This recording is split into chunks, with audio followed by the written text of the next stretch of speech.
In Venice, for the first time in Europe, the stench of the Dark Ages suddenly gave way to a pleasant fragrance, thanks to the arrival of an exotic beauty from Byzantium. This newcomer was Theodora Ducas, who in the 11th century married the Doge Domenico Selvo. Attractive, elegant, and sophisticated like her anonymous empress, she caused an immediate sensation. She not only ate with a fork, but she also used perfume. The trend sparked by the beautiful Dogaressa was destined to attract a large following, and before long the tireless merchants of the Serenissima were importing perfumes from Greece, Persia, Egypt, Constantinople, and the most refined courts of Arabia. When Marco Polo returned home in the late 13th century, he brought with him the glands of the musk deer, a small mammal from which the distinctive fragrance of the same name is obtained, as well as the description of how to extract it and use it. For Venice, it was the start of a great love affair, but also of a thriving market. The Serenissima increasingly established itself as the greatest importer of fragrant extracts. The city's dogana received precious shipments of ambergris, civet, sandalwood, aloe, and sweet-smelling spices, which were highly sought after by the apothecaries for the creation of their new odorous concoctions. It was a short step from importation to processing and production. In 15th century Venice, for example, there was a craze for uccellini di cipro, or cypress birds, censers in which small sculptures made of scented paste were burnt. Accordingly, the word perfume comes from Latin perfumum, or by means of smoke. But the spezieri, who were veritable alchemists of scent, did something revolutionary. By diluting fragrant extracts in pure spirits, they paved the way for modern-day perfumes and eau de toilette. The use of ethyl alcohol was only introduced many years later in France. While the rest of the world continued to look down on the ordinary practice of washing oneself as insalubrious or even sinful, in Venice an authentic cosmetic speciality emerged in the form of soap, perfumed with a variety of essences. There were about 40 soap makers in Venice in the 16th century, producing many tons per year. For the period, this was a sizable market, and traces of it can still be found in the city's place names.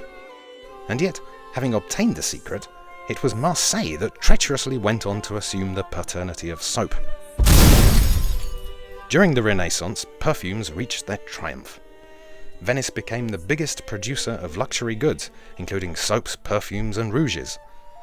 In history's most perfumed century, the noblemen, and especially noble women, emanated exquisite fragrances. Along with maiolica vases for pastes and ointments, their rooms became filled with silver bottles for liquid perfumes, and ivory, horn, and silver cases for pouches of civet or musk.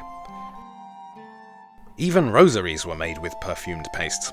Not for devotion, but for lasciviousness, thundered the Signoria, concerned as always with their citizens' morality.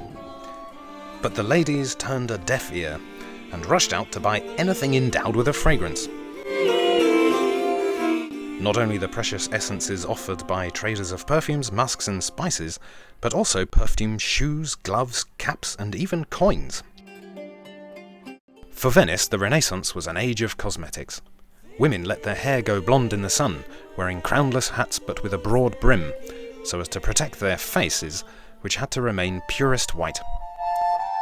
If one's skin lacked the desirable whiteness, it was to be bleached with recipes and techniques that bordered on revolting. Raw veal dipped in milk, or soft bread and vinegar mixed with ox dung. The Venetian women, and they alone, prettified their bosoms with rouge and flaunted them in plunging necklines that revealed their ruby-red nipples. The signoria's severity grew, but the women paid no heed. With the booming perfume market, musk and civet were worth their weight in gold, and they found their way into Italy's most important courts. In Milan, the Maestro dei Profumi of Ludovico il Moro was none other than Leonardo da Vinci. In Mantua, the beautiful and cultivated Marquise Isabella d'Este, a true first lady of the Renaissance, invented and spread the use of perfumes and cosmetics, including a forerunner of toothpaste, and she also launched the fashion of hairpieces. Production workshops began to spring up in Florence, and from there they spread throughout the European courts.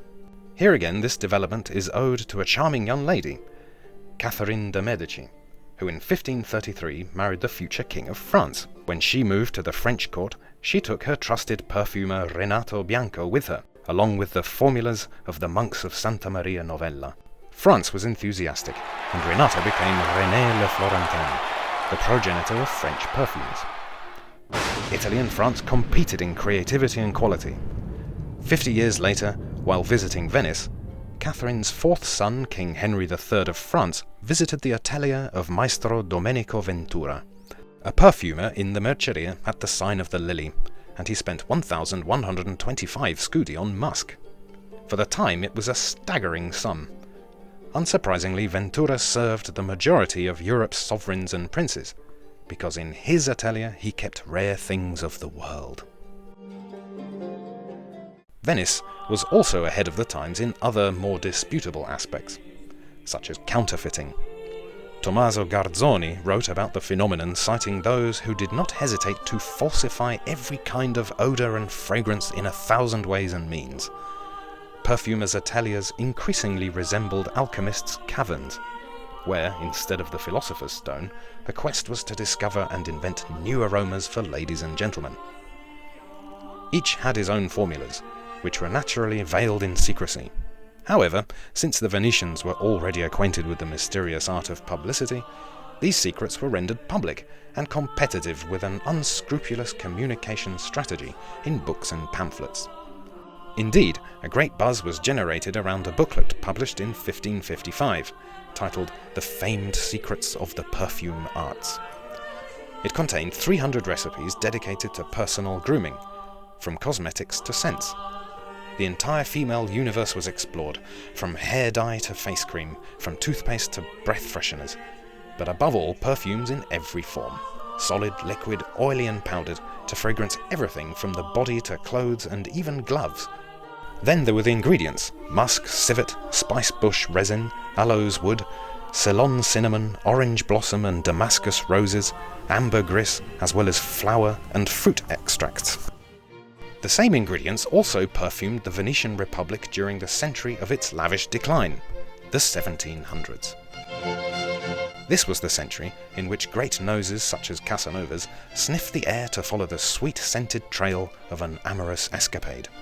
Then as now, a lady or young bride's beauty paraphernalia could not fail to include a bottle of perfume. The art of perfume radiated from Venice throughout Europe, particularly in France and Germany.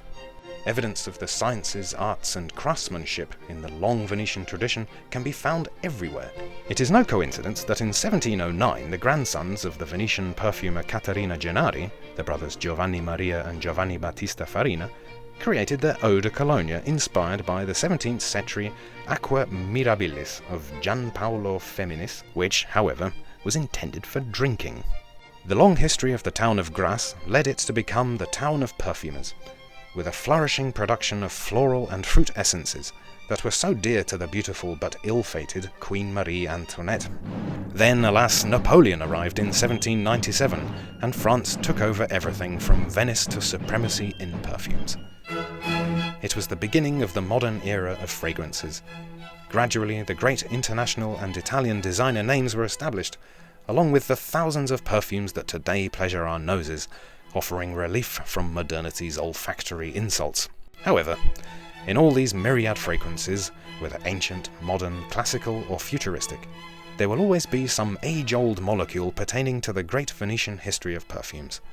Because Venice was, is, and always will be the city where one breathes the scent of beauty, refinement, and elegance.